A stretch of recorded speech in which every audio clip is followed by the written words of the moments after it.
Esto es el podcast de Enrique Figueroa MX. Estas son unas cuantas palabras. El vocablo podcast se forma de la fusión de las palabras iPod y broadcast. ¿Qué es? Lo que estás escuchando. Un archivo de sonido que se puede descargar de internet y que sobre todo se puede reproducir en cualquier dispositivo en el momento en el que se desee. Hoy, 30 de septiembre de 2021, día en el que se lanza este nuevo episodio, se celebra el Día Internacional del Podcast. Fue en 2014, con una emisión de 6 horas ininterrumpidas, que Steve Lee, fundador de la web estadounidense Modern Life Network, celebró así el primer Día Internacional del Podcast. Para que te des una idea, empresas como Apple, Google, Spotify, Amazon, iHeart y Podium Podcast, entre otras, son algunas de las que están apostando por el cada vez más creciente mundo del podcast. Imagina, actualmente cerca de 1,000 millones de personas en todo el mundo son oyentes de un podcast. Una cifra que podría crecer, de acuerdo a expertos, entre el 25 y el 30% de forma anual en el próximo lustro. Mi relación con el podcast me lleva al ya lejano 2006, hace 15 años, cuando era un consumidor y al poco tiempo también un productor. Es un formato que, con diversas temáticas, me ha servido para expresarme, para difundir y para comunicar. Con casi 40 episodios desde febrero de 2021, este podcast ha sido un reto y una aventura fascinantes. Espero que el ánimo y gusto con el que lo hago se los esté pudiendo contagiar. Hablar de cine, historia y educación ha sido un privilegio, sobre todo en el marco de las sendas conmemoraciones históricas que se han cruzado en el camino. En agosto de 2021 publiqué 16 episodios y con este, en septiembre de 2021, cerraremos ya con 10. Según yo iba solo a publicar un episodio por semana, pero las ganas de compartir me han rebasado. ¿Les gusta lo que hago? Ya saben, compartan. ¿Les gusta demasiado?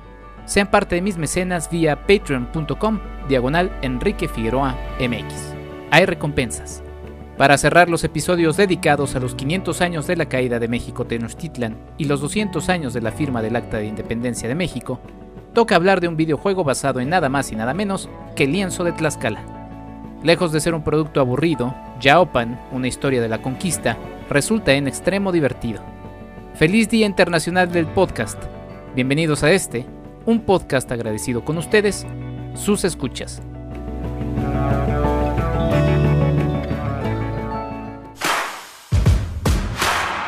www.enriquefigueroa.mx.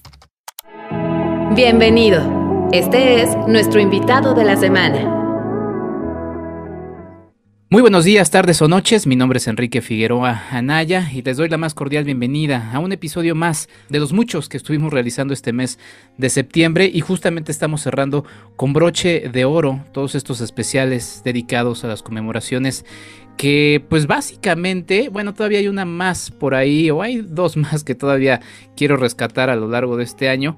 Pero bueno, la verdad es que de las dos grandes conmemoraciones, pues con este episodio vamos cerrando un poquito en este año, porque pues también la idea es seguir platicando de historia como siempre posteriormente. Y me estoy refiriendo a los 500 años de la caída de México Tenochtitlan, al que ya dedicamos un episodio justamente con la maestra Pilar Regueiro. Les invito a que lo escuchen. Y pues nada, ahora me llena de emoción platicar de un proyecto muy interesante, ya lo escucharon en el editorial, y para ello pues tengo la presencia de dos muy importantes invitados. Primero tengo a la maestra Margarita Kosich, ella es arqueóloga por la Escuela de Historia de la Universidad de San Carlos de Guatemala, candidato a doctora en estudios mesoamericanos de la UNAM. Actualmente forma parte del proyecto de reconstrucción digital del lienzo de Tlaxcala del Instituto de Investigaciones Históricas de la UNAM. Margarita, ¿cómo estás? Saludos.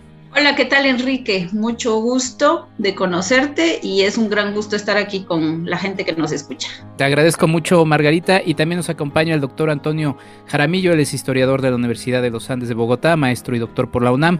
Actualmente es becario postdoctoral en el Instituto de Investigaciones Históricas de la UNAM y está involucrado en el proyecto de reconstrucción digital del lienzo de Tlaxcala. Antonio, ¿cómo estás?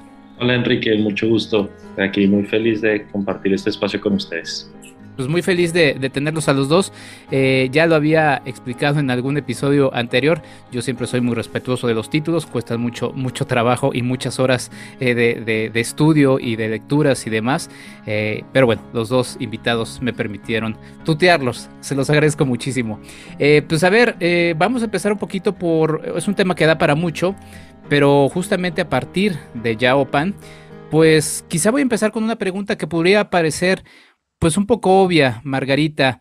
¿Quiénes eran los tlaxcaltecas en 1519? Bueno, los tlaxcaltecas era un grupo como cualquier otro grupo mesoamericano que además tenían la particularidad de no ser amigos de los mexicas, razón por la que han sido muy mencionados los tlaxcaltecas y los huejotzincas. Y Tlaxcala tenía 4 cabeceras principales, que son Tepeticpac, Ocotelulco, Tizatlán y Quiahuiztlán. Y estas 4 cabeceras se hicieron muy famosas justo en este 1519, porque sus 4 gobernantes principales hicieron una alianza con estos extranjeros que llegaron al centro de México. Antonio, y además tienen otra particularidad, que fue hacer este lienzo de Tlaxcala, que es el que nos ha llevado 3 años de estudio a este seminario, que venimos con mucha gente de varios oficios. ahorita entraremos justamente de lleno al lienzo de Tlaxcala, Margarita, pero justamente, Antonio, pues me quedo sorprendido. ¿Cómo que no eran amigos de los mexicas, Antonio? Si pues, todos éramos hermanos y éramos una nación unida y 500 años de resistencia indígena y demás. Estoy sorprendido, Antonio, escandalizado.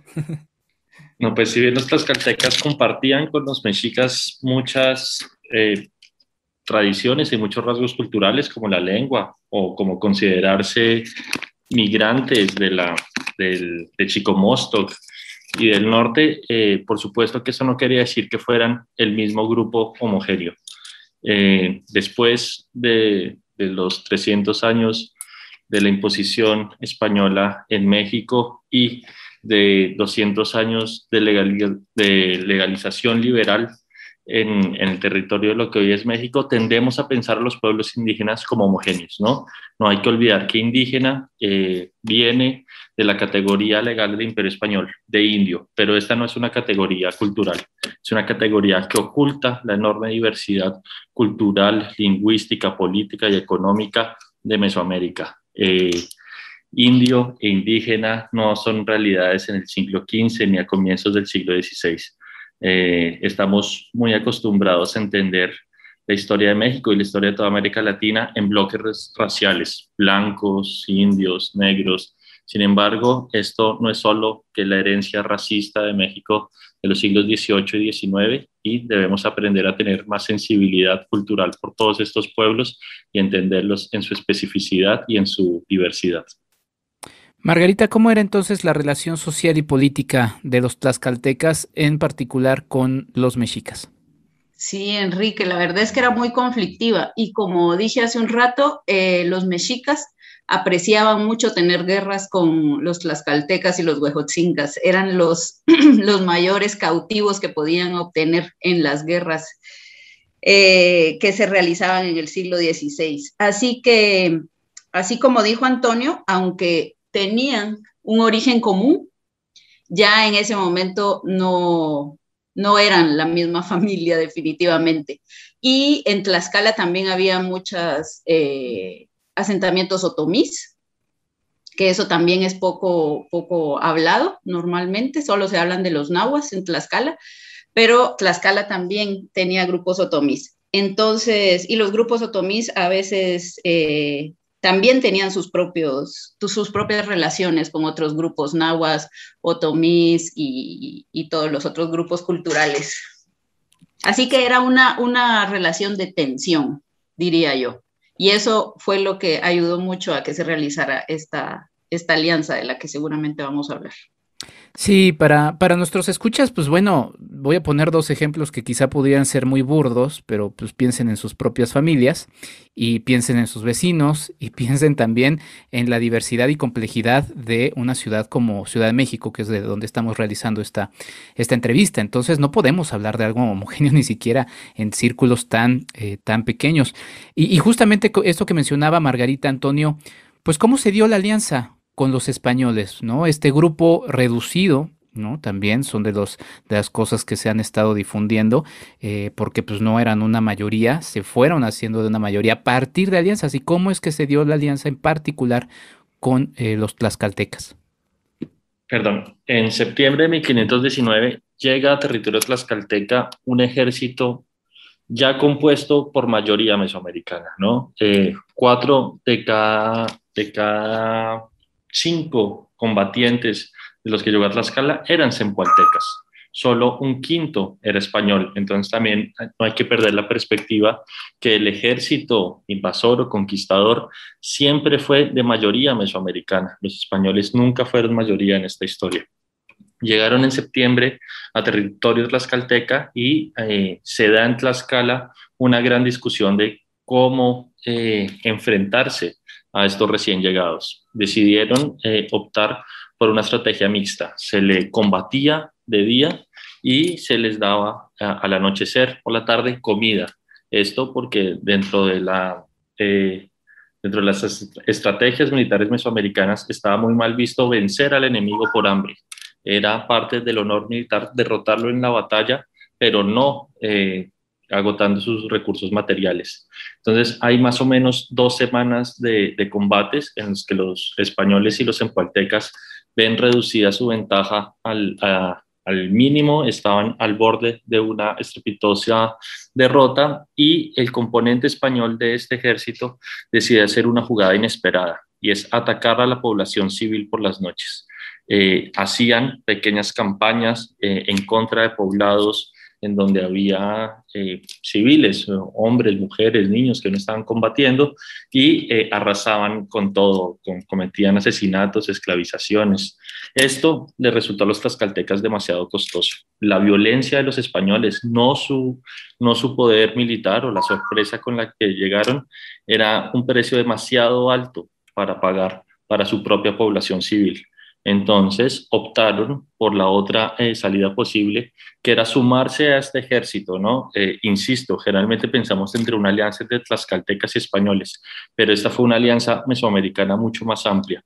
Este ejército en este momento lo componían zempoaltecas y tlaxcaltecas, pero posteriormente van a estar en este ejército mixtecos, xochimilcas, texcocanos, una gran cantidad de pueblos mesoamericanos. Entonces, esa es la historia de esta primera alianza que se dio el 23 de septiembre de 1519.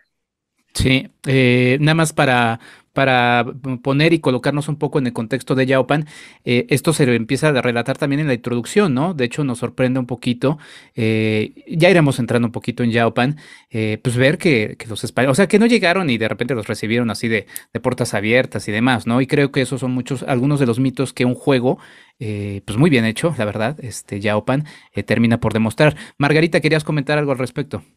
Sí, que una parte muy importante de esta alianza y que también sale en Yaopan es la alianza matrimonial. Dejemos de pensar en estas alianzas que son solo militares o dejemos de pensar todos estos eventos de la conquista, así con mayúsculas, como nos lo han enseñado, solo a través de eventos bélicos. Y eso no pasa. Entonces había mucha discusión, muchos conflictos internos, así como nos acaba de decir Antonio, pero también hubo una alianza matrimonial. Y los tlaxcaltecas la sellaron a través de 5 de las mujeres más importantes de la nobleza tlaxcalteca, las hijas y sobrinas de los gobernantes de las 4 cabeceras. Y por supuesto que los españoles entendieron esto y dieron a sus 5 principales capitanes del ejército español. Entonces estaban al mismo nivel, estaban entendiendo esta alianza los 2 grupos y los tlaxcaltecas a través de ese matrimonio los convierten en parientes. Entonces ellos ya no eran los extranjeros. Ya había pasado muchísimas semanas de reconocer al extranjero. de entregarles alimentos, de entregarles mujeres, para ver cómo reaccionaban, para ver si eran seres humanos o eran dioses. Ya cuando llegaron al territorio tlaxcalteca estaban seguros que no eran dioses, por supuesto, y además recordemos que todas las rutas de comercio servían como rutas también para espiar. Habían muchísimos espías moviéndose de un lado a otro, ya todo el mundo sabía que no eran dioses, que eso también es otro de los grandes mitos, y por eso los vuelven parientes. Entonces, en ese momento, el ejército tlaxcalteca incorpora a los españoles que sabían que eran ya seres humanos que venían del otro lado del mar, por supuesto, y se da esta alianza matrimonial, y luego los españoles también muy bien entendido, tenían todas las relaciones matrimoniales que también se hacían así en Europa en el siglo XVI, mandan a traer a Zempoala dones para entregar a los tlaxcaltecas, y mandan 200 personas en caravana para ir a traer todos esos dones, y esos dones en la gran parte eran cosas que los mexicas no permitían que pasaran a Tlaxcala, como la sal, cosas del mar, camarones y todos estos objetos que también no nos lo cuentan, no nos lo relatan. Entonces siempre nos imaginamos que los españoles se aprovecharon y eran muy inteligentes y eran lo máximo, y en realidad no es así. Sí. Es mucho más complejo. Sí, pues recordar que, bueno, obviamente, y ya lo hemos tocado en algunos otros episodios, pues si yo escribiera mi propia historia, pues yo sería lo máximo, ¿no? Y bueno, me parece muy interesante todos estos elementos que tocas, Margarita. Te quería justamente lanzar esta pregunta. Bueno, lo de las alianzas matrimoniales, pues hasta nuestros días se sigue haciendo, ¿no? Es algo que permanece en distintos niveles, ¿no? Margarita, entonces, esta importancia, o cuál es la importancia de la alianza tlaxcalteca con los españoles. Ya nos mencionabas este tratamiento de iguales en el asunto de la alianza matrimonial y demás, y pues es la que ha trascendido con el paso de los años. ¿Fue la alianza más importante pues en estos primeros años? Definitivamente fue la más importante, pero no fue la única, y eso hay que mencionarlo muchísimo.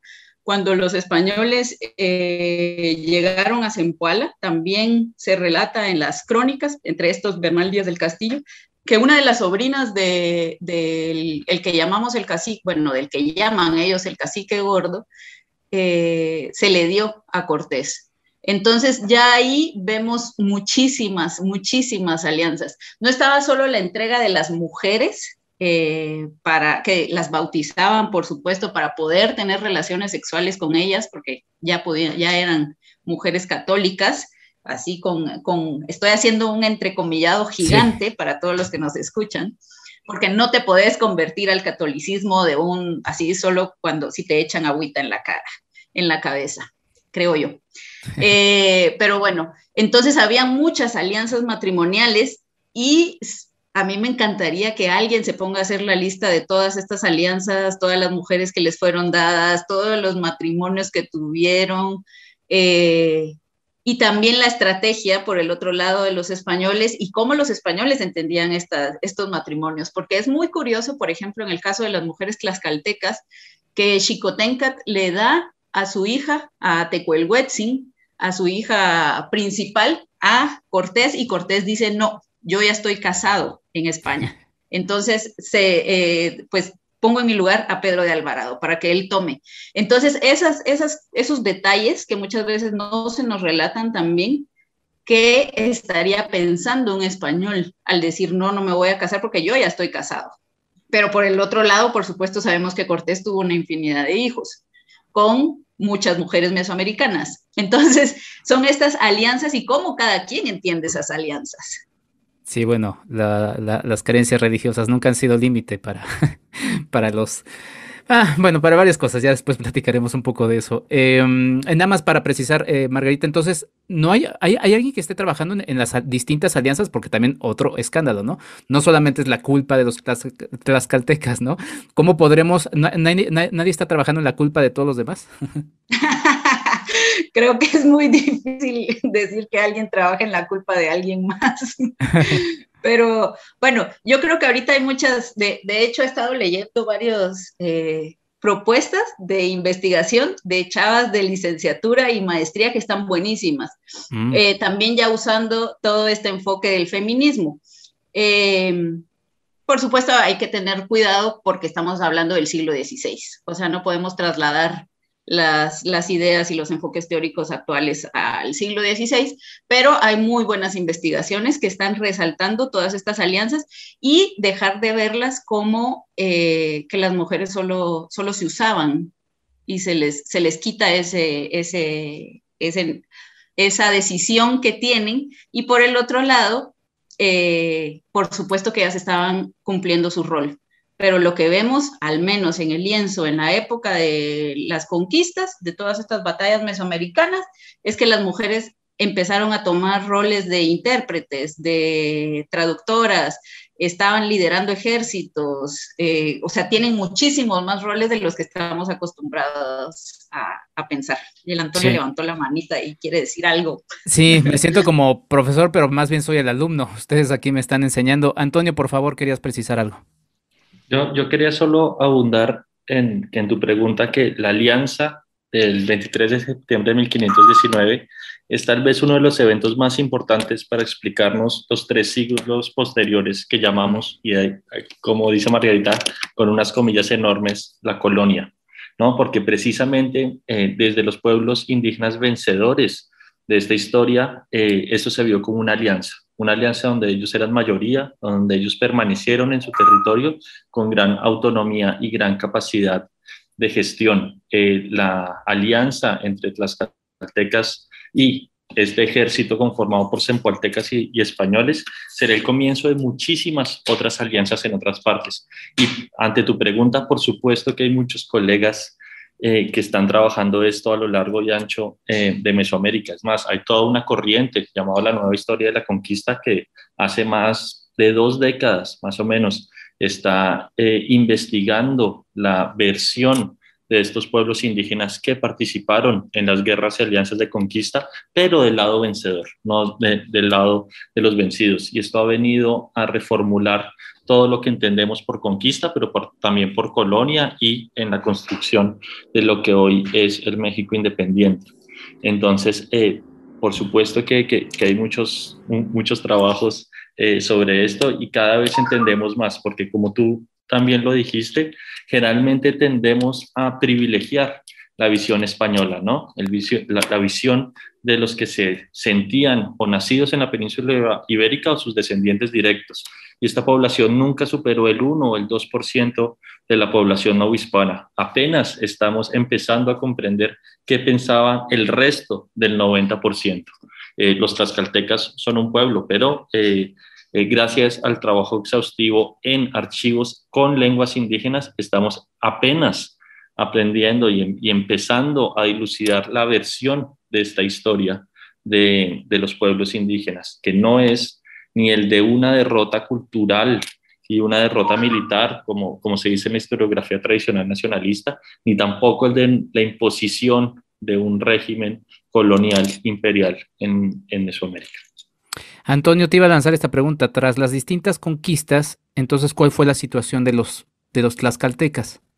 Por supuesto que la versión española, de la que es heredera directa la versión nacionalista del México independiente, es que también perdieron, ¿no? Como que quisiera rescatar esto de que estamos tan acostumbrados a interpretar la historia en términos raciales que consideramos que son los indios o los indígenas los que pierden en la confrontación de la conquista, entonces los tlaxcaltecas, al ser indígenas, serían vencidos. Pero la versión tlaxcalteca no es esa. La versión tlaxcalteca es que ellos fueron amplios vencedores de las guerras y alianzas de conquista.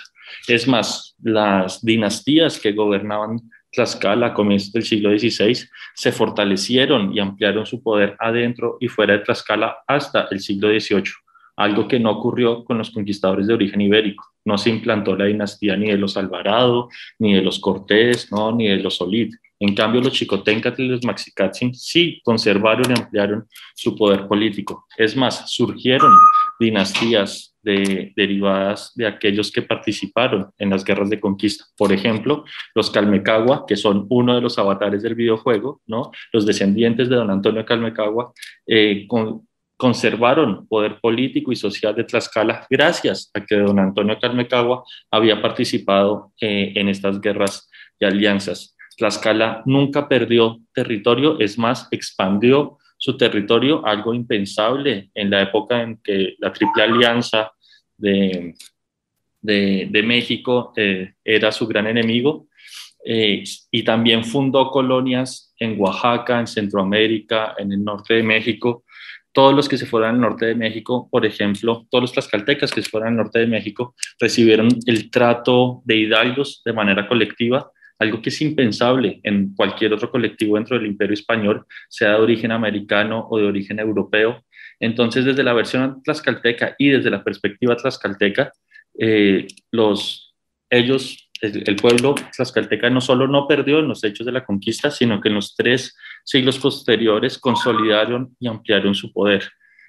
Insisto, estamos muy acostumbrados a resaltar la versión española como la única versión verdadera de estos acontecimientos, y desafortunadamente con la independencia esto no se vino a cuestionar sino a reforzar, ¿no? Y olvidamos, ignoramos o vilipendiamos la versión de tlaxcaltecas y otros pueblos indígenas sobre estos periodos. De ahí que se derivan tantos chistes racistas y xenófobos en contra de Tlaxcala, en contra de personajes tan importantes como doña Malinche. Sí, sin duda. Bueno, el tema es muy amplio y pues yo quería hablar justamente de quiénes eran los tlaxcaltecas antes de sacar la siguiente pregunta, Margarita, que es ¿qué es el lienzo de Tlaxcala? Ahora que ya más o menos tenemos una pintura de los tlaxcaltecas. Súper, súper bien. Pues el lienzo de Tlaxcala es un documento, son unas mantas de 2x5, pero ¿de dónde se originó el lienzo de Tlaxcala? El que conocemos con el nombre del lienzo de Tlaxcala, de unos murales de Cabildo. Después de exactamente todas estas guerras mesoamericanas que les llamamos nosotros, para hacer énfasis justo en todos estos grupos culturales, los murales de Cabildo en Tlaxcala, en lo que ahora es Tlaxcala, se pintaron en varios cuartos, en varias salas, todas las batallas que habían presenciado, liderado los tlaxcaltecas para contar su propia versión. Y en 1552 se mandan a hacer estas mantas de 2x5 metros, que copiaron de estos murales todas estas batallas, toda la historia desde 1519 hasta 1541, más o menos. Entonces está la alianza, por supuesto, como es la versión tlaxcalteca, ahí no se mencionan todas las guerras que hubo con los españoles antes de sellar esta alianza. Después está la Noche Triste, que después podemos seguir hablando de, nosotros sí le seguimos llamando Noche Triste porque es la versión tlaxcalteca. Uh-huh. Luego está la toma de Tenochtitlan y empieza luego todas las batallas en el centro de México, en el Pánuco, en toda la región de Jalisco y de Centroamérica. Así termina estos lienzos. Fueron hechos 3 lienzos basados en los murales de Cabildo y cada uno fue enviado a un lugar diferente. Bueno, uno se quedó en Tlaxcala, otro vino a la Ciudad de México y el otro se mandó a España. Las 3 copias están perdidas ahora, que por cierto, si alguien nos escucha y sabe dónde está uno de esos originales, sería increíble, aprovechando toda esta euforia de los 500 años, que yo tengo la ilusión de que en algún momento va a salir algún fragmento de una de esas 3 originales. Sería increíble que el coleccionista privado que la tenga así en su sala diga, yo la tengo. Y bueno, y después estas mantas, la que estaba en Tlaxcala, sirvió para hacer unas copias ya en tamaño reducido. Y esas son las que llegan hasta el día de ahora. Tenemos una página que es lienzodetlaxcala.com, que es uno de los resultados que tuvimos en el seminario en el Instituto de Investigaciones Históricas, y ahí hemos puesto las diferentes copias que hay del lienzo de Tlaxcala, que se conocen. Está la de 1892 de Alfredo Chavero, está la de 1773 de Juan Manuel Illanes, que es el original, está aquí en la Biblioteca Nacional. Está el fragmento de Texas, que es solo la parte de la alianza, que es increíble, los colores, las glosas en náhuatl, o sea, es increíble. Está el manuscrito de Glasgow, que es de 1580, que lo hizo Diego Muñoz Camargo y que ese está en Escocia, que además ese documento nos presenta más imágenes de las que viene en lo que nosotros llamamos lienzo de Tlaxcala. Vienen como 40 y tantas batallas más en Centroamérica, llega hasta Nicaragua, que es increíble, y también esa versión de Diego Muñoz Camargo tiene al principio toda la parte de la evangelización. Entonces podemos ver cómo están quemando los dioses, quitando los monumentos de los templos, les están cortando el pelo a los hombres y las mujeres, están ahorcando a las personas que hacían pues ofrendas en las cuevas. Ese documento es increíble y si lo quieren ver, pues ahí está en lienzodetlaxcala.com. Sí, pues a ver si no jugando Yaopan ciertas autoridades regresan a cambiar el nombre a La Noche Triste y demás, porque sí es uno de los nombres de los episodios justamente del juego. Obviamente les remito a esto para que si no le han entrado, le entren. Ya iremos un poquito más en eso. Antonio, tú mencionabas justamente un elemento, ¿no? El lienzo ofrece al día de hoy un sentido de pertenencia e identidad a todos sus habitantes, y además también resulta un contrapeso de las versiones hispanas de la conquista, ¿no?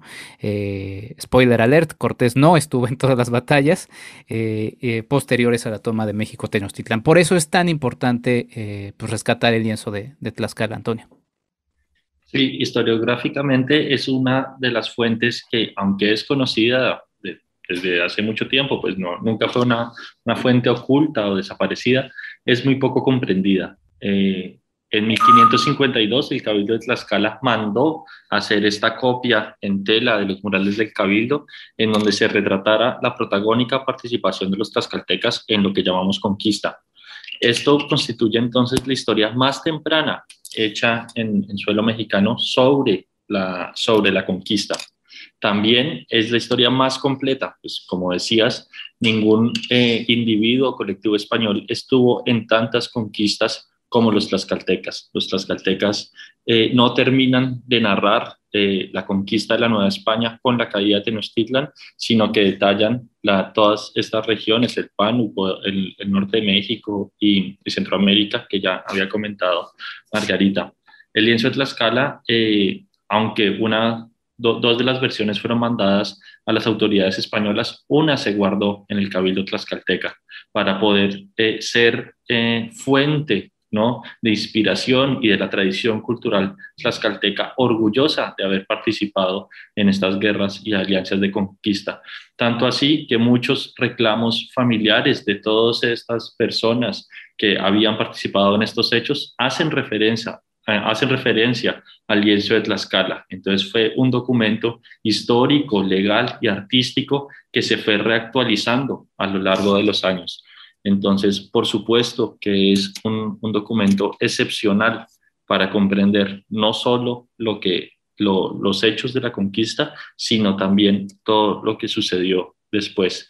Solo para terminar, Antonio Calmecagua, que es uno de nuestros personajes, vivió hasta los 130 años, eso nos dicen las crónicas, tanto españoles como indígenas, y al parecer tenía una gran memoria y le gustaba mucho relatar sobre todo la guerra contra Tenochtitlan, y es una de las fuentes vivas más consultadas por los cronistas sobre esta guerra. Así que mucho de lo que conocemos del ataque de este ejército aliado mesoamericano e hispano contra Tenochtitlan son en realidad los recuerdos de este general tlaxcalteca.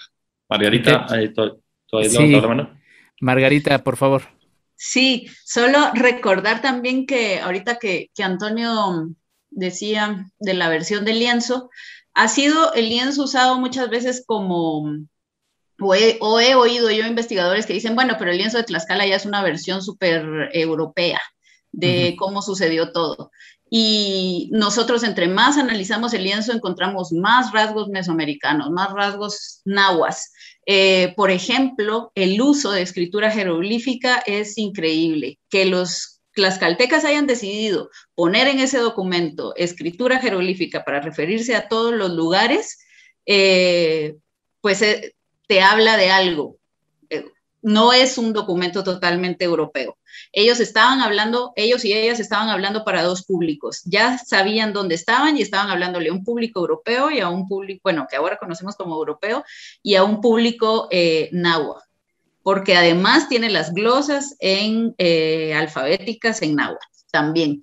Y hay muchas cosas que todavía no entendemos, o sea, las insignias, los usos de las insignias que hemos estado trabajando en el seminario, todos estos personajes que les llamamos secundarios, pero en realidad son primarios de todas estas conquistas, todos esos detalles que los tlaxcaltecas pusieron mucha atención en dejar evidente y que nosotros, la academia por años, lo ha hecho de menos. Creo que eso no se puede olvidar, el potencial que todavía tiene el lienzo de Tlaxcala. Ay, me emociono con eso que dice Margarita y quiero solo apuntar un dato. Como dice Margarita, este fue un documento hecho para dos públicos, ¿no? Uno mesoamericano que tenía un orden de lectura, una tradición escrituraria y una tradición historiográfica, y otro, el español, el europeo, que también pertenece a su propia tradición. El éxito de este documento es tal de ser como un puente bicultural entre estas dos tradiciones, que hoy en día los historiadores y las historiadoras entrenados dentro de la tradición europea creen comprenderlo perfectamente y simplemente no ven todo el componente mesoamericano. Es muy usado, pero el lienzo de Tlaxcala es muy usado, pero es usado más como para mostrar imágenes de los hechos que ellos narran de manera escrita, ¿no? Hay famosos libros que usan el lienzo de Tlaxcala como portada, usando a Calmecagua como portada, y en el interior del libro dice: desafortunadamente no conocemos los nombres de los generales tlaxcaltecas, ¿no? Precisamente porque no están comprendiendo esta fuente, porque lo que es escritura, estilo de narrar mesoamericano, a muchos historiadores y historiadoras les parecen realmente solo dibujitos. Entonces creo que los historiadores estamos muy acostumbrados a estudiar y analizar la perspectiva europea y española como si fuera la única o la dominante, y hemos olvidado la versión del 99% de la población mesoamericana que participó, fue victoriosa, fue vencida, fue víctima, fue victimaria de esta historia. Pero creo que hay que darle el real protagonismo al 99% de la gente que vivió estos acontecimientos. Bueno, como ya les decía, y estén atentos a los esfuerzos que desde Enrique Figueroa MX estamos haciendo para seguir difundiendo historia. Creo que no lo había dicho, pero estoy tratando de trabajar en un proyecto justamente que abrace el hablar exclusivamente de historia vía podcast. Entonces, pues estén atentos, y si les gusta, pues háganse presentes, y si les gusta, compartan, y si les gusta muchísimo, sean Patreon, y si necesito ponerme fuera con un botecito para juntar, lo hacemos, porque la verdad es que es algo que creo que vale la pena, y creo que más adelante tendremos que abordar de manera exclusiva el lienzo. Sírvase esto como una breve introducción justamente de lo que es, aprovechando justamente el lanzamiento de Yaopan. Pero, a ver, Margarita, en 2017 inicia el proceso de reconstruir y digitalizar los archivos disponibles del códice para así entonces tener una versión única y digital del mismo. ¿Cómo van? ¿Cómo ha sido? Cuéntame un poquito esta enorme y gran aventura, ya con todo lo que nos habías puesto como una introducción de la situación. Sí, no recuerdo que haya sido 2017, según yo fue 2018, pero ya me hiciste dudar. Bueno, eso yo lo encontré en un texto de la Gaceta. No, eso es lo que me preocupa, que lo hayas encontrado, porque según yo fue 2018, pero bueno. En 2018, Antonio y yo tomamos una clase con Federico Navarrete en el posgrado de estudios mesoamericanos, y Federico ya había pues trabajado muchísimo esto de la versión tlaxcalteca. Vimos el lienzo en clase, era un seminario sobre historias indígenas, y yo había hecho un trabajo sobre escritura jeroglífica en el lienzo de Tlaxcala, comparando la escritura jeroglífica en las copias. Entonces, y con Antonio pasábamos mucho tiempo hablando sobre el lienzo. Entonces nos ocurrió ese año empezar un seminario y dedicarnos pues a hablar del lienzo de Tlaxcala. Invitamos a pues alumnos de licenciatura, Federico solicitó un PAPIME en la UNAM, Y así fue que cada semana desde enero de 2019 comenzamos a trabajar en este seminario. Al principio éramos 25 personas, por supuesto, y siempre va así, a veces hay 30, no cabíamos en el salón, nos tocaba cambiarnos de salón y de repente ya éramos 12 o 13 o algo así. Con chavos de licenciatura, chavos que ahora están en maestrías, de la UNAM y de la UAM Iztapalapa. Luego invitamos a un colega historiador también de Tlaxcala, que es estudiante en Historia del Arte, y así fuimos y empezamos a invitar a mucha gente, fuimos a ver exposiciones de la plumaria, fuimos a ver exposiciones en la Ciudad de México que tuviera que ver con todo lo que estábamos trabajando, y se nos ocurrió hacer estos análisis por grupos temáticos. Entonces había un grupo que estaba trabajando los animales en el lienzo, otro grupo que trabajaba escritura jeroglífica, otro grupo que estudiaba los peinados, otro grupo la vestimenta, y así. Entonces empezamos a deshilar todo lo que venía en el lienzo.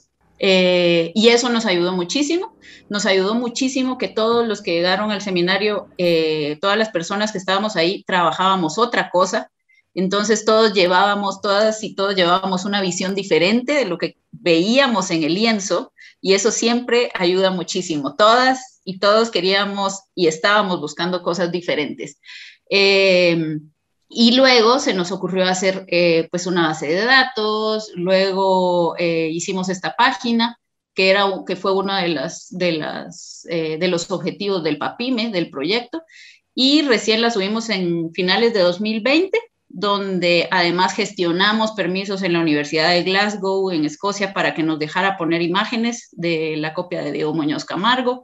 Gestionamos también en la Universidad de Texas para que nos dejara poner imágenes del fragmento de Texas. Contratamos a un dibujante que es Camilo Moncada, que es un artista increíble que hace cómic también. Entonces él le pone su plus, o sea, hace su dibujo científico, por supuesto, y después es increíble ver su cómic porque empieza a usar diseños y cosas que vio en el lienzo de Tlaxcala. Eso, bueno, en lo personal a mí me gusta mucho seguir ese proceso que tiene él. Y ponerlo todo ahí como herramienta de aprendizaje y de discusión, sobre todo. Y luego en el seminario también, ya me estoy pelando, voy a hablar 15 minutos del seminario. Adelante. Pero dos cosas. No, pero es que en el seminario una de las cosas que a mí me pareció siempre muy increíble era esta visión que hablaba Antonio de lo que se nos enseña, de quiénes son los tlaxcaltecas. Y eso fue una de nuestras primeras clases. Bueno, una de estas primeras reuniones. ¿Qué sabemos de los tlaxcaltecas? Y de repente empezábamos a ver memes, y entonces la discusión empezaba a decir, bueno, pero ¿por qué hacemos esto? ¿Por qué los memes? ¿Por qué tal cosa? Y yo creo que si le preguntas a la gente del seminario, cambió también su visión actual sobre la versión tlaxcalteca y las conquistas. Entonces, eso es un punto ganado, creo yo, esta juventud de nuevos y nuevas historiadoras. También empezamos a hablar de divulgación, de difusión, como académicos que estamos haciendo, y se nos ocurrió hacer una revista Arqueología Mexicana, porque sabemos que arqueología mexicana se consume muchísimo en todo México. Entonces hablamos con la gente de Arqueología Mexicana, súper buena onda, nos dijo que sí, editamos un dossier, el número 169, que lo pueden encontrar, que se llama La otra visión de la conquista, y es pues todo nuestro trabajo de los 2 años.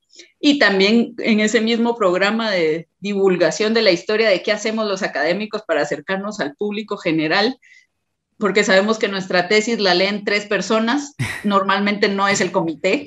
Ajá, sí. Y luego, pues los libros los leen 15 personas, entonces, ¿qué hacer para seguir llegando a otros lugares, a otras cabezas y ampliar las visiones? La tlaxcalteca es una, pero hay muchísimas. ¿Qué está pensando el pueblo otomí? ¿Qué pensaba en el siglo XVI? Los empualtecas, todos. Y así fue que se nos ocurrió también hacer el videojuego y nos aprovechamos de los 500 años. Eso así fue de la conmemoración. Y dijimos, no, pues esto vamos a hacer, y les encantó la idea ahí en Cultura UNAM, y ya hicimos un año trabajando en eso. Sí, que es una idea padrísima. Tocas varios elementos, Margarita. Les digo, ya haremos algún episodio específico sobre el lienzo y pues bueno, aunque digan, bueno, este episodio estaba dedicado a Yaopan, ¿cuándo van a hablar de Yaopan? Hemos estado hablando de Yaopan, hemos estado hablando del contenido de Yaopan. Se acercan también, mencionaba que hay otras conmemoraciones en este año que todavía quiero tocar, una de ellas son los 100 años de la SEP, y pues vemos estas nuevas formas de acercar y contar y difundir la historia. Y lo que decía Margarita, pues sí es cierto, ¿no? Las tesis terminan siendo trabajos que lamentablemente se quedan, pues ya no solamente en las bibliotecas, ahora hay repositorios digitales, ¿no? Pero ahí quedan, ¿no? Y también esta idea de los videojuegos educativos, para algunos no resulta tan atractivo, ¿no? Pero a ver, éntrenle a Yaopan. La verdad es que es un juego muy entretenido y creo que cumple con esa función. Con esto quiero ir terminando un poquito, Antonio. ¿Cómo se acerca o cómo se va concretando la idea de Yaopan? ¿Cómo fue esta aventura que pues ya podemos descargar de manera gratuita, por cierto, en las distintas tiendas de aplicaciones? Yo voy a ligar tu pregunta un poquito con la anterior, que acaba de decir Margarita. Creo Ujú. que dos enseñanzas que nos deja todos estos años de trabajar en el Seminario del Lienzo es que una fuente de estas proporciones y de estas implicaciones no la puede hacer un solo investigador o una sola investigadora. Fue hecha de manera colectiva por diferentes componentes del pueblo tlaxcalteca y así debe ser interpretada, ¿no? Uniendo experiencias, uniendo habilidades, reforzando potencialidades, porque solo de esa manera se entienden las fuentes de origen indígena, que son colectivas y están hechas para interpretarse de manera colectiva, muy diferente a lo que se nos enseña en la academia del trabajo individual y en donde los colegas no son compañeros, sino que son rivales. Estas fuentes nos exigen un trabajo colaborativo, un trabajo mucho más amplio que no podría ser un solo investigador o una sola investigadora. Lo otro es la importancia de la historia pública, y en esto lo vinculo a tu pregunta. Esta es un hecho y una época que define mucho de lo que es hoy México y de lo que es hoy América Latina. Esta es una discusión que no solo interesa a México y a los mexicanos, sino a todos los latinoamericanos. Eh, entonces, nos vimos en la necesidad de salir de los cómodos de las cómodas paredes de la universidad, poner a debate nuestras ideas, poner a discusión todo lo que íbamos encontrando en el seminario, porque consideramos que era importante para reflexionar lo que estaba sucediendo hoy en día en el lienzo de Tlaxcala, y la versión tlaxcalteca da una mayor importancia a las mujeres de lo que lo da la historiografía tradicional, y entonces muestra la importancia de las mujeres en esta historia. Eso lo teníamos que decir y era, digamos, una discusión que teníamos que dar más allá de los círculos académicos. También la importancia de la participación indígena en lo que llamamos colonia, en lo que hoy es México, era algo muy importante y que estábamos dispuestos a discutir precisamente para combatir las visiones racistas y excluyentes en el presente. Entonces nos dimos a la tarea de hacer una estrategia amplia de historia pública que escapara a estos vicios de la divulgación, ¿no? A esto que piensa que el académico tiene la verdad y va a contarle al público no especializado las verdades que él encontró en su investigación, sino realmente abrir una discusión en donde estos temas, nuestras ideas, nuestros desarrollos, nuestras hipótesis se pongan a debate y sea un debate mucho más plural que 3 o 4 personas en un salón o 3 o 4 personas que escriben o leen una tesis. Entonces, con ese cometido, Margarita y Federico han trabajado hace muchísimo tiempo, también unos 3 años en Noticonquista, que es este sitio magnífico en donde muchos de nosotros, los investigadores y los historiadores profesionales, nos vemos con la maravillosa oportunidad, pero también ante el enorme riesgo, el enorme reto de escribir para un público no necesariamente académico, en donde revisitamos todos esos temas de la conquista, pero de manera reflexiva y pensando en una discusión más allá de entre nosotros mismos. Y también con esa idea intentamos hacer la revista Arqueología Mexicana para un diálogo más amplio de los círculos académicos. Unas compañeras del seminario del Lienzo de Tlaxcala han construido y han desarrollado un juego de mesa sobre temas de la conquista, no necesariamente desde la versión tlaxcalteca, sino uniendo también versiones tenochcas y versiones españolas. Es un juego realmente hermoso que está pronto a salir. Margarita sabe mejor la fecha que yo. Y por supuesto el videojuego. Creo que con el videojuego intentamos acercarnos a un público que, si bien está muy interesado en la historia, no está interesado en las formas tradicionales en los que este paradigma de la divulgación se acerca al público no especializado, es decir, en textos o en conferencias o en pláticas largas. Este no es solo un videojuego con temática histórica, y eso nos gusta repetirlo mucho. Es el resultado de una investigación histórica en donde van a haber años de trabajo conjunto, años de acercarse a las fuentes. A nosotros no nos contrató un estudio de videojuegos para ponerle un toque folclórico a un juego que ya tenían construido. Este es un juego, es nuestra idea original. El guión fue hecho por historiadores e historiadoras, ¿no? En donde van a ver complejidades de la historia que es muy difícil encontrar incluso en textos académicos, pero presentados en primera persona para que el jugador se sienta parte de esta historia, vea la perspectiva tlaxcalteca, no porque se lo dice Margarita o porque lo digo yo o porque lo dice Rodolfo Juárez, nuestro otro colega que trabajó como en el componente histórico de este videojuego, sino porque lo está viviendo, porque ella es tecueluetzin o él es calmecagua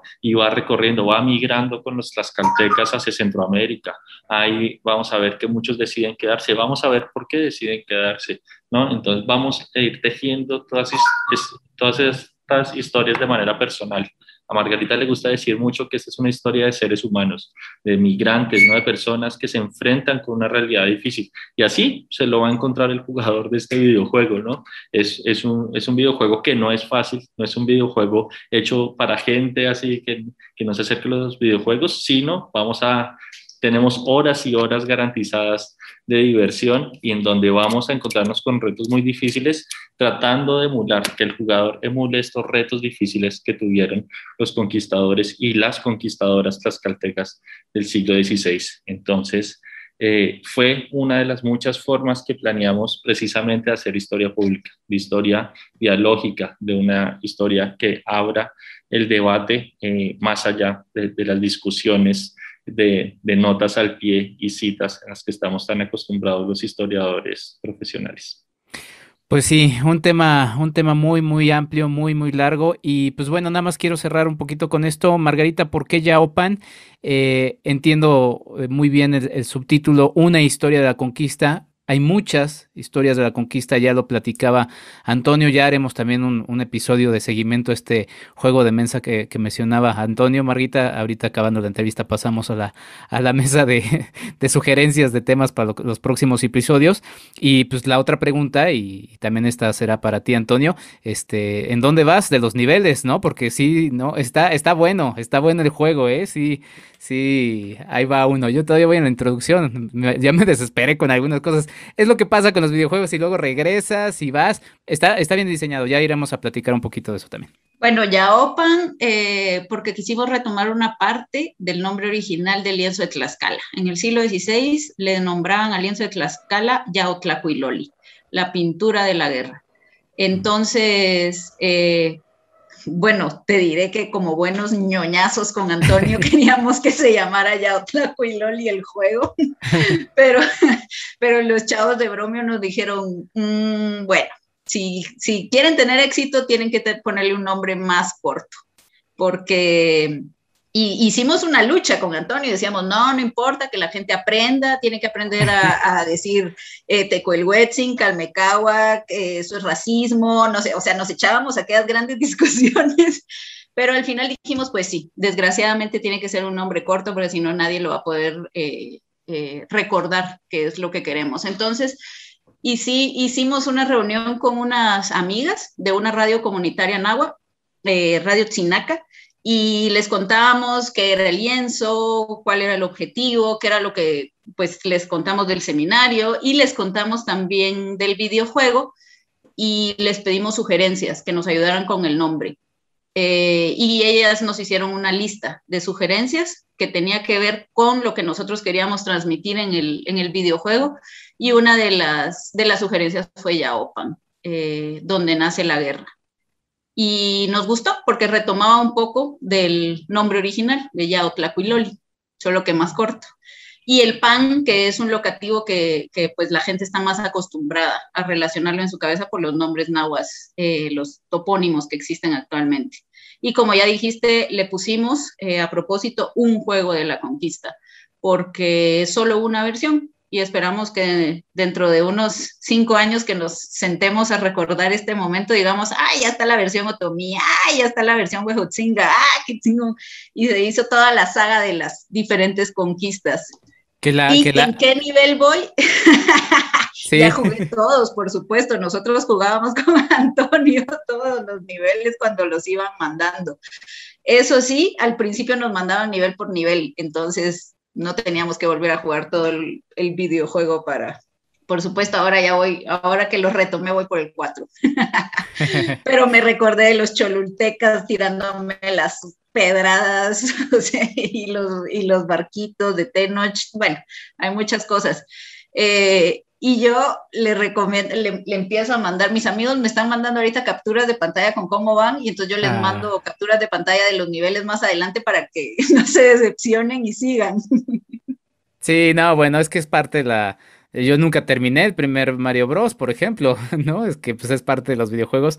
Pero bueno, la verdad es que es un gran trabajo, y me quedo un poquito con esa reflexión hace algunos, pues no sé si ya meses, ya el tiempo pasa tan rápido, y más en esta etapa, en donde con un historiador de España, él me platicaba de que quizá alguna aspiración era tener una sola versión de la conquista de México, pero yo más bien me quedo aquí con la reflexión de que la aspiración es tener las N versiones que hayan, pero conocerlas, ¿no? Entonces, creo que eso es mucho más enriquecedor.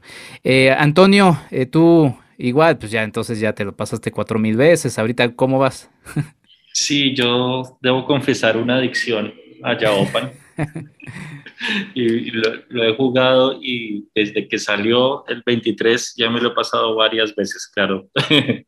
He invertido bastante tiempo, pero creo que más allá de que uno se lo pase y gane, creo que muchos de mis amigos, de mis familiares, de mis conocidos que han jugado, me empiezan a preguntar cuestiones sobre la interpretación, sobre los hechos históricos, y creo que ese es el máximo triunfo que uno puede tener en Yaopan, ¿no? Despertar esa curiosidad, que uno cierre el videojuego y lo siguiente sea abrir Google y preguntarse quién es Masatsi Moctezuma, ¿no? ¿Qué sucedió en tal fecha? ¿Quiénes son los 4 señores de Tlaxcala? Que esto sea una pequeña invitación a que todos y todas las que jueguen el juego se den cuenta de estas otras versiones de las que hablabas. Creo que la pretensión de que exista una sola versión y desmitificar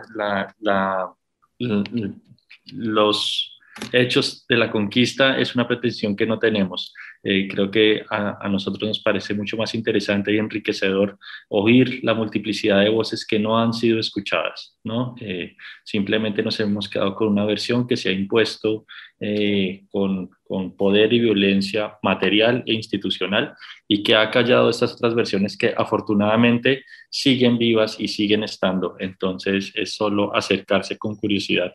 Creo que esto ha sido una riqueza enorme y un gran éxito del videojuego, por lo menos en mi caso personal, que las personas que lo juegan y me conocen y saben que yo puedo responder algunas de esas preguntas, me las hacen. Otras que no puedo, digo dónde buscarlas, y creo que Margarita quiere decir precisamente dónde empezar la investigación. Entonces, sí. No. Bueno, yo quería nada más decir que, bueno, se está trabajando en una versión náhuatl, la variante de Tlaxcala, y en una otomí, justamente la segunda lengua indígena de Tlaxcala. Entonces, Antonio, seguramente, mira, yo aprendí inglés, y seguramente muchos de nuestra generación aprendimos inglés gracias a los videojuegos, o nos ayudaron justamente en el desarrollo de eso. Entonces, ahorita se llamará Yaopan quizá en los próximos pues ya podremos poner los nombres como el que tenías la esperanza de poner, Antonio. Justamente también para eso sirven este tipo de ejercicios. Margarita, ¿querías comentar algo? Sí, ahorita que Antonio hablaba sobre la curiosidad, que eso es algo que hicimos una buena mancuerna con los chavos de Bromio, dejar sembradas muchas semillas de dudas, para que también la gente encuentre sus propias versiones. No estamos nosotros tratando de demostrar todo nuestro conocimiento y todo lo que sabemos, sino que hicimos varias cosas para dejar semillas de duda. Y en Noticonquista hay una nueva ventana que se llama Awili, que quiere decir en náhuatl diversión o juego, y ahí van a poder encontrar información sobre el videojuego Yaopan, y la otra semana ya aparecerá el juego de mesa del que estaba hablando hace un rato Antonio. Y con este compilado que hicimos en Noticonquista, pues van a encontrar por qué se llama Yaopan, quiénes eran los personajes, y entonces pusimos unos vínculos, artículos de Noticonquista que hablan de esos personajes, los personajes secundarios, qué historia se está relatando en cada nivel. Así que hicimos esa herramienta también para la gente que tenga curiosidad. Pues ahí está, la verdad es que es un trabajo muy importante, muy interesante, y pues sí, ahí está la diversidad, y también, pues ni modo, también para mis escuchas, lo he estado repitiendo, quizá una de las tareas de nosotros como los historiadores, pues es, en lugar de resolverles dudas, generarles más dudas, ¿no? Entonces, pues bueno, de eso se trata un poquito, justamente de ir abriendo conversaciones y futuras investigaciones y demás. Entonces, pues yo les agradezco mucho, Margarita y Antonio. Margarita, además de las redes de Noticonquista y todo lo que están desarrollando en equipo, que te pido otra vez nos recuerdes a mí y a nuestros escuchas, ¿dónde también podemos seguir tu trabajo? Bueno, Noticonquista está en Instagram, en Facebook y en Twitter. Esas son nuestras. Está la página de noticonquista.unam.mx, está la página de lienzodetlaxcala.com, y aparte está mi academia. Ahí subí mis artículos y cositas que he trabajado, así que ahí la pueden ver. Muy bien. Muchísimas gracias. Ah, sí, perdón. Ahorita que mencionaste inglés, es que quiero contar todo. Vas. Pero sí, es que nuestro objetivo a mediano plazo es la traducción al náhuatl, la traducción al otomí y luego traducción al inglés. No pensando en norteamericanos, ya sabemos quiénes, sino más bien en hijos de migrantes, o sea, norteamericanos que ya nacen allá, hijos de migrantes mexicanos, centroamericanos, suramericanos, que ya no hablan español ni ninguna lengua indígena, pero hablan inglés. Y también a ellos queremos contarles esta versión. Porque Yaopan también es un juego de migración. Claro, no, importantísimo porque, bueno, es que nos podemos clavar en 4,000 temas, pero sí, siempre nos acordamos de los migrantes cuando se habla de la situación tan complicada que viven y de que mandan las remesas y ya, ¿no? Y bueno, de hecho, hay 1/3 de los escuchas de este podcast vienen de los Estados Unidos. Entonces, pues ahí está, justamente para estos escuchas, ahí está el avance de ello. Antonio, ¿dónde podemos seguir tu trabajo? Igual que Margarita, pueden revisar mis contribuciones a Noticonquista en la página de Noticonquista y de todos las colegas que participamos ahí. En la página del lienzodetlaxcala.com también podemos revisar parte de nuestros adelantos de investigación sobre el lienzo de Tlaxcala y las redes académicas más tradicionales como el academia.edu, el Google Scholar. Ahí están subidos mis trabajos, digamos, de academia más aburrida, pero descargar Yaopan tal vez sea la mejor forma de seguir mi trabajo. Buenísimo, Antonio. Pues te agradezco mucho, Margarita. También muchas gracias, la maestra Margarita Kosic y el doctor Antonio Jaramillo. Muchas gracias por esta charla, que no sea la última. Seguramente nos veremos en futuras ocasiones. Se alargó más de lo esperado, pero la verdad es que creo que ha salido una muy buena charla y ya vamos justamente con Samir Durán. Muchas gracias, Margarita. Muchas gracias, Antonio. Muchas gracias a ti, Enrique. Gracias a ti y a todos. Dios. No se vayan, vamos ahora a platicar de la parte de desarrollo de Yaopan, una historia de la conquista, de las muchas que hay. Ya regresamos a esto que es el podcast de Enrique Figueroa, MX. Hablemos de diseño y construcción con el arquitecto Jorge Figueroa Márquez.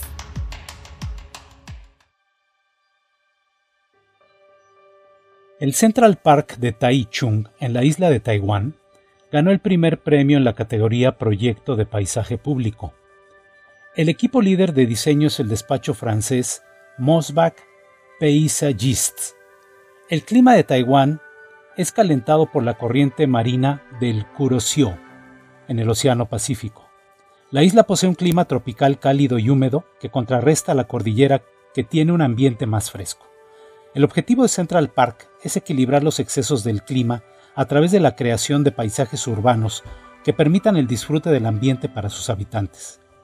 El diseño del parque logra una interconexión única entre diferentes ambientes, transforma el espacio de lo que fue un aeropuerto en un paisaje urbano, proveyendo de instalaciones culturales integradas en un vasto terreno público, lo que permite compartir diversas oportunidades recreativas para la población.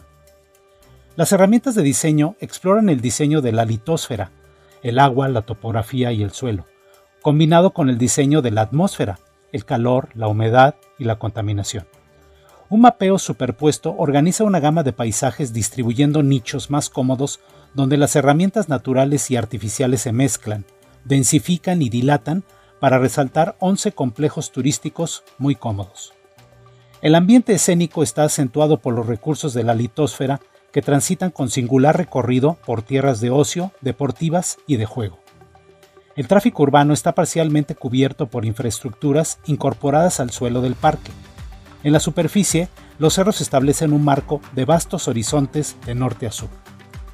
El parque actúa como moderador, propone una variedad de playas, de jardines, de lugares y ofrece a la gente de Taichung experiencias sensuales, en parte basadas en el principio de los sentidos del filósofo austriaco Rudolf Steiner, con sus 12 campos: el habla, el gusto, la audición, el equilibrio, el pensamiento, la visión, el movimiento, el ego, el tacto, la calidez, el olfato y la vida. Central Park brinda a los visitantes lugares para jugar, reunirse o simplemente caminar por paisajes maravillosos. Propone un espacio público único donde sentirse bien, pasar un buen rato, protegido del calor, donde relajarse lejos de la contaminación, donde divertirse al aire libre con sus hijos.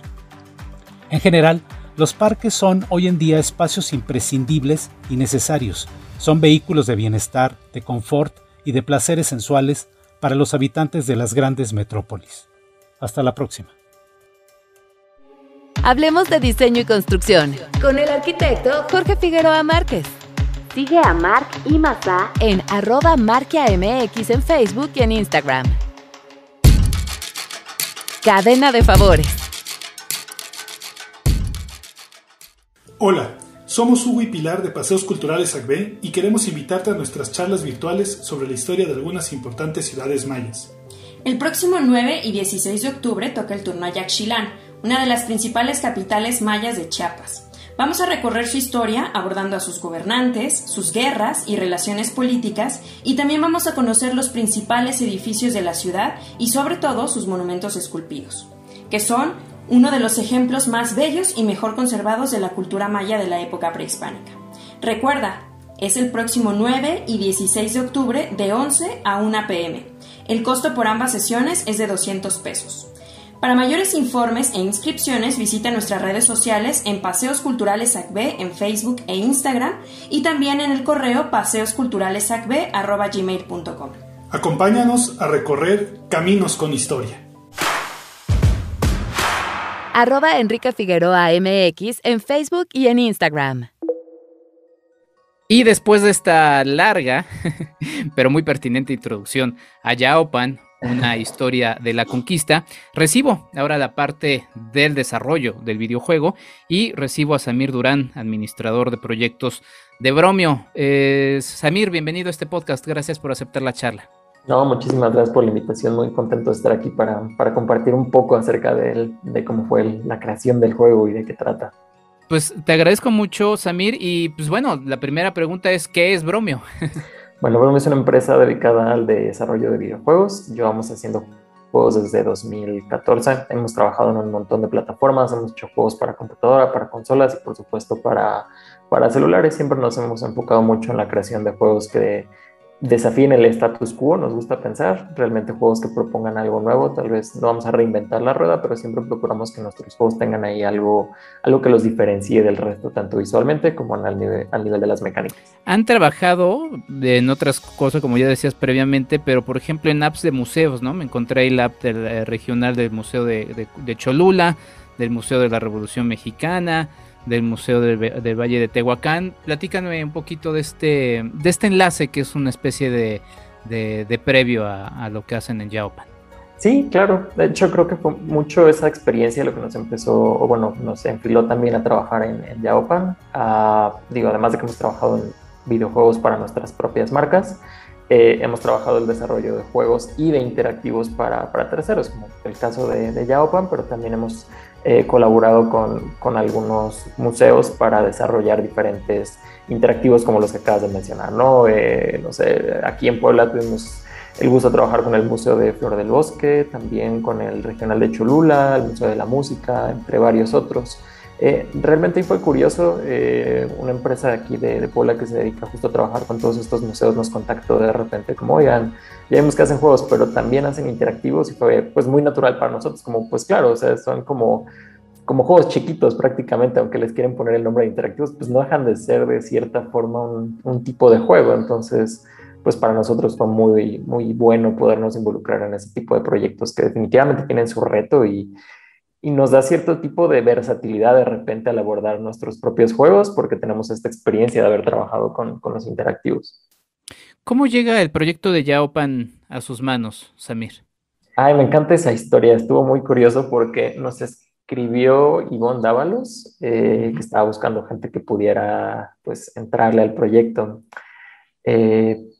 Nos escribió creo que por ahí de su septiembre, octubre, pero nosotros estábamos con el lanzamiento de otro proyecto, estábamos súper ocupados y de repente me acuerdo que le escribí por ahí de octubre, noviembre, no me acuerdo, o sea, tardísimo, mucho tiempo después, y le escribí como, oye, perdón, Ivonne, se nos juntaron los proyectos, pero platícame, ¿no? Como qué es lo que están buscando para este juego, porque nada, nos dijeron, no, un juego para este tema de la conquista, y fue como toda la información, ¿no? Queremos hacer un juego de la conquista para celebrar los 500 años, pueden hacernos una cotización, nos dieron los requisitos, ¿no? Como miren, necesitamos tal y cual. Y así el mero día le escribí, le dije, oye, perdón, acabo de ver tu correo, lo tenía atrasado, todavía le podemos entrar. Y nos dijo, es el último día que tienen para mandarme una propuesta. Fue como de, no manches, me acuerdo que este día casi se me fue todo el resto de la tarde yo preparándole el documento a Ivonne para poder entrar a participar a este proceso de entrar como proveedores con ellos, ¿no? Y por fortuna les gustó mucho nuestra propuesta, de ahí empezamos a tener varias reuniones con ellos, nos empezaron a platicar, a preguntar pues qué tipo de experiencia tenemos, platicamos el tema de los interactivos, también con otro cliente por aquí habíamos trabajado un proyecto similar al de Yaopan, una idea parecida, nada más que por otra dirección, mucho más de juego, mucho más de violencia, que digo, los dos son juegos muy divertidos, pero por otra dirección muy diferente, ¿no? Entonces les gustó mucho que hubiéramos trabajado con eso, les gustó mucho que también teníamos mucha experiencia trabajando en consolas, lanzando videojuegos para móviles. Creo que eso fue lo que les convenció también mucho. Sí, los voy a remitir a un episodio que hice anteriormente en este podcast que se llama Los videojuegos como metáfora del mundo, con Blanca López, en donde reflexioné. Es una especie como de introducción de desmitificar un poco toda esta situación de los videojuegos. Ya nuestro presidente por ahí mencionaba que no está bien estar pegados a los Nintendos, ¿no? Porque todas las consolas se han llamado Nintendos a lo largo de la historia, ¿no? Sí. Para cierta generación. Pero Samir, ¿cómo verías tú o cómo ves que se inserta? Porque también es difícil siempre que le llamas algo educativo, ya como que lo mataste, ¿no? Es así de guácala, ¿no? ¿Y cómo acercarse justamente a esta propuesta de Yaopan? Pues, qué bueno que tocas ese punto, me parece muy interesante, porque me acuerdo que hace tiempo platicando con un investigador de aquí, de la Ibero, un amigo muy querido mío que se llama Roberto, me decía que él tenía un conflicto muy fuerte con los juegos educativos, porque veía que un enfoque que se tenía es que cuando la gente hablaba o trataba de crear juegos educativos, lo veía mucho como tomar un brócoli, que es algo que no a mucha gente le gusta, y cubrirlo de chocolate. Y me encantaba esa analogía, pues como sí, o sea, mucha gente nada más quiere agarrar todo el contenido educativo es como, pues mételo en el juego ya, o sea, eso es como ponle el chocolate encima, ya tienes ahí un juego educativo. Cuando nosotros empezamos a platicar con el equipo de la UNAM, la verdad es que siempre tuve muy presente eso, como de, a ver, ¿no? ¿Cómo podemos trabajar esto? Y la verdad es que hicimos match muy rápido, porque ellos nos dijeron, ¿saben qué? Queremos hacer un juego, queremos que sea narrar la historia, pero no queremos que se vuelva algo, diría Paula Mora, no queremos que se vuelva algo ñoño. Me encantaba cuando nos decía eso, porque fue de, sí, claro. O sea, si hacemos algo que sea 100% educativo, que te tengas que chutar ahí una hora leyendo todos los diálogos, pues no vas a atrapar a la audiencia. Tenemos que realmente crear un juego que esté basado en todo este contenido cultural. Y la verdad es que ellos lo tenían súper claro y nos facilitó la vida increíblemente, porque nosotros pudimos aproximarnos al juego como un juego. Fue como vamos a hacer algo que sea divertido, que sea desafiante, que la historia parezca interesante, que te pique tu interés en irte empapando más al respecto. Y ahí fue cuando entró justamente el rol de Antonio y de Margarita, porque ellos también desde el inicio es como tenemos toda esta investigación enorme que a mí me impacta, me impresiona muchísimo todo lo que ellos saben acerca del lienzo de Tlaxcala, acerca de toda la historia. Cada que ellos hablan acerca del tema yo me siento un completo ignorante porque saben muchísimo. Chócalas. Entonces cuando empezamos a trabajar con ellos era como de, miren, están todos estos datos históricos, está toda esta historia que queremos narrar, y nos daban pues sus ideas, ¿no? Como todos estos diálogos súper largos y todo esto es lo que queremos decir. Y la verdad es que fueron muy receptivos cuando les dijimos, saben que está padrísimo, pero tenemos que recortar, tenemos que dejar lo más esencial porque no podemos tener diálogos tan largos, no podemos poner tanta información, tenemos que ver cómo sintetizarlo e ir dejándole más esa semilla de duda al jugador para que después él se informe por fuera, ¿no? Dejarle como este recorrido en el que vas aprendiendo, vas conociendo bajo hechos reales. Todo está súper bien cuidado por la parte de Antonio y Margarita en asegurarse que toda la información sea pues históricamente adecuada, o sea que sí estemos diciendo cosas que son reales y que sí ocurrieron según tus investigaciones, pero al mismo tiempo sí mantuviéramos el interés de los jugadores. Sí, sin duda. Bueno, finalmente, pues este sirve como una especie de introducción, y la idea justamente es ir escalando y llamando el interés de la gente. Si lo tiene también, o sea, es válido que no lo tenga y que se quede justamente en la experiencia del videojuego, y ya a partir de ahí que se haya quedado. Mencionabas un poquito de este reto, Samir. ¿Qué otros retos se fueron encontrando en el camino con Yao Pan? Ya Antonio nos platicaba del nombre extenso que quería darle al juego y demás cosas, pero ¿cuáles fueron los retos particulares que tú encontraste en el desarrollo del proyecto? Otro reto particular que experimentó específicamente el equipo de arte fue buscar referencias que fueran pues, relevantes, ¿no? Que fueran históricamente precisas. Y ahí también nos apoyamos mucho de Antonio y de Margarita, porque nosotros al final de cuentas podíamos entrar a Google y buscar así como armas del periodo, ¿no? Y pues íbamos a ver un montón de cosas, pero no sabíamos si realmente eran o no eran. Entonces fue un reto que entre ambas partes estuviéramos buscando, digo, nosotros como buscando cómo representarlas, ¿no? Investigando, y el equipo de Antonio y Margarita buscando estas referencias visuales, asegurándose que fueran, pues como menciono, ¿no? Precisas. Pero también cómo luego tomamos estas representaciones que muchas veces eran fotografías, a veces eran como de los códices, y es como, pues hasta la representación del código a veces es un poco abstracta, ¿no? ¿Cómo podemos llevar eso al estilo del juego, que aparte es pixel art? Eso nos obligaba a abstraer muchísimo el nivel de detalle, que creo que es algo bueno, fue un reto muy interesante, pero nos obligaba a nosotros a tomar estos, de repente, aspectos súper complejos como de la vestimenta, ¿no? Y es como, híjole, ¿cómo representamos estas vestimentas tan ricas, tan detalladas en un estilo visual que no nos permite meter muchísimo detalle? Fue un reto que la verdad nos obligó a aprender mucho más del pixel art y a cómo podemos representar objetos complejos que se entienda que son. En pixel, digo, es un reto que siempre tiene el estilo visual, pero en este proyecto fue pues más complicado por todas las referencias que teníamos ya de códices, fotos y demás. Otro reto interesante y que creo que fue muy curioso, la parte de la que vino la solución, es que cuando empezamos a trabajar con la música, nosotros teníamos en mente algo mucho más tradicional, por así decirlo, ¿no? Basarnos mucho en instrumentos prehispánicos, en flautas y demás, algo un poco más, pues tratando de pegarle a cómo era, ¿no? Y ellos nos dijeron, no, o sea, tómense más libertades, queremos que se sienta más divertido, que se sienta más actual. Y fue como de, oye, padrísimo, nos encanta la idea. Entonces, cuando empezamos a trabajar con estilos mucho más modernos, pero o sea, sin perder esa influencia de la música prehispánica, hizo un clic ahí que a mí me pareció fantástico el resultado de la música, y ahí admito que fue en gran parte gracias a esta opinión de Antonio y de Margarita, decir, no, así tomemos riesgos, hagamos algo mucho más moderno con la música para que cuando estés jugando sientas más esta emoción, ¿no? Como va, padrísimo, y creo que fue una decisión muy acertada. Hasta la fecha la música a mí me encanta. Otro reto interesante creo que fue el tiempo. Comenzamos a trabajar por ahí de febrero de este año, enero, la verdad es que no recuerdo muy bien. Entonces nos aventamos casi entre 8 y 9 meses trabajando el proyecto, así que fue un reto, fue un periodo de desarrollo muy largo. La verdad es que en proyectos así como para clientes, por así decirlo, es la primera vez que habíamos hecho algo tan largo.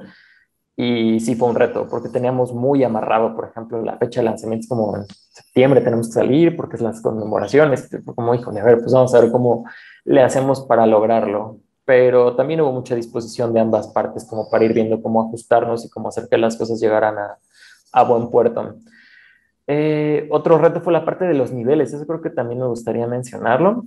Cuando llegaron ellos y nos mostraron cómo el lienzo de Tlaxcala estaba dividido casi como como una historieta, ¿no? Como en estas pequeñas secciones, lo cual les permitió a ellos estructurar muy bien las secciones de las que querían hablar, y cuando nos lo pasaron a nosotros, esa transformación a niveles fue muy natural, pero no dejó de ser un reto tratar de encapsular todas estas conquistas en una serie de niveles.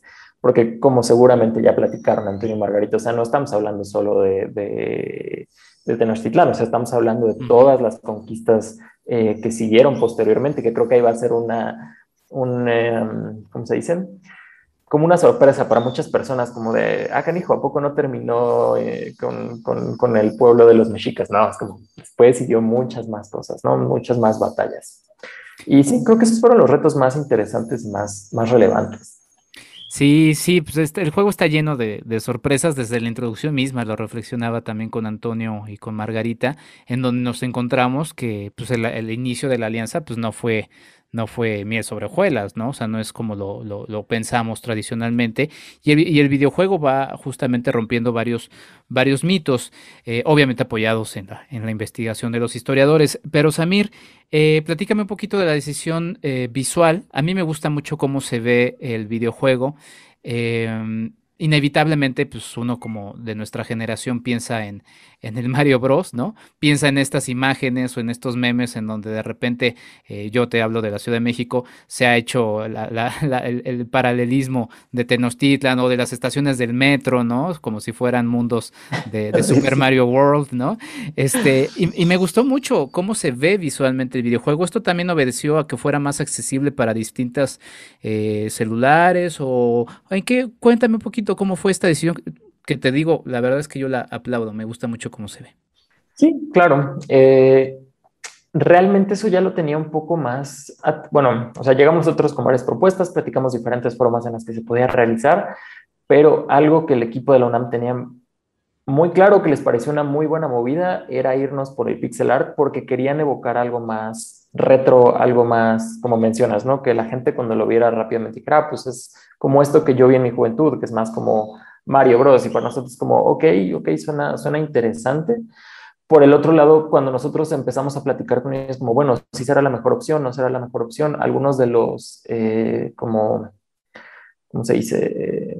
Argumentos para tomar la decisión de que sí nos fuéramos por el pixel art fue, en primera, que nos iba a permitir hacer el juego mucho más accesible, como estás mencionando. Iba a pesar muchísimo menos a que si nos íbamos por un arte un poquito más elaborado. Los tiempos de trabajo también lo redujo este tipo de arte. A veces un poco más laborioso, pero ahí digamos que ya tenemos un poco de experiencia trabajando en ello, ¿no? Ese tema, ¿no? El que nos iba a permitir abarcar un poco más de terreno, nos iba a permitir evocar como sensación retro en los jugadores, que digo, un poquito más para universitarios, pero consideramos que también muchos de ellos seguro ubicaban, ¿no? De igual forma, el tema de la accesibilidad nos iba a permitir tener gráficos mucho más ligeros que definitivamente iban a funcionar mejor en la mayoría de los dispositivos. Actualmente creo que la última versión del juego pesa como 50 megas, 60 megas, lo cual es relativamente poco para los estándares actuales y en gran parte se debe al estilo visual que decidimos. Y creo que por último, donde se hizo también un clic muy interesante fue que ellos mencionaban, al final estamos hablando de algo que pasó hace muchísimos años, entonces nos parece algo acertado hablar de hechos antiguos desde un estilo visual que dentro de los videojuegos ya podríamos considerar nosotros antiguos. Y la verdad es que nos encantó también ese discurso y fue como, sabes que está padrísimo, puede funcionar muy bien. Igual obedeció a que teníamos algo de experiencia trabajando con ese estilo visual y de ahí se tomó la decisión, muy en parte, como mencionó, del equipo de la UNAM. Sí, la verdad es que es un trabajo muy bonito el que queda al final como resultado, Samir, y yo estaba reflexionando porque pues encuentro los links de la historia de la narrativa, si la ampliamos a la era de las cavernas, ¿no? A las pinturas, ¿no? A las pinturas rupestres, y de ahí pues podemos iniciar, o sea, si rastreamos un poquito la historia de la narrativa, nos podemos ir hasta allá y podemos terminar en los videojuegos, bueno, y lo que viene, todas las cosas que están, ¿no? La realidad virtual y todas las nuevas formatos que empiezan a ver y los que vendrán, ¿no? Pero pues es lindo pensar que es un códice vivo el que vamos a jugar con las manos en Yaopa, ¿no? Sí, exactamente. Creo que también eso fue algo padre, no lo había pensado, pero sí podemos notar cierta semejanza, ¿no? En esa abstracción de lo visual que se nota tanto en los códices como en el pixel art. Sí, pues bueno, la jugabilidad la verdad es que es bastante buena. Es un videojuego que resulta entretenido. Yo apenas voy en la introducción, la verdad es que te digo, ando haciendo 4,000 cosas, me voy a sentar ya con tiempo, quizá el fin de semana, para ver si me lo chuto. Yo les decía a los historiadores, a Antonio y a Margarita, nunca terminé de niño el primer Super Mario, entonces, pero bueno, la verdad es que es un trabajo muy bueno. Muchas felicidades, Samir, por la labor, por Gracias. este link con los historiadores. ¿Y qué reflexión te quedas después de haber participado en este proyecto Yaopan que ya se puede jugar? Híjole, creo que muchísimas, pero como menciono, ¿no? Fueron casi 8 o 9 meses de trabajo, así que hubo muchísimos aprendizajes y problemas y cosas que resolver, ¿no? Atrás mucho aprendizaje, pero algo que yo me quedo mucho es que siento que de nuestro lado aprendimos, o sea, como equipo como creadores de videojuegos, ¿no? Y hablo en nombre de todo el equipo que estuvo involucrando, ¿no? Tanto Bromio como Control como Mecha Studios, de que total subamos casi 12 14 personas trabajando en el proyecto, ¿no?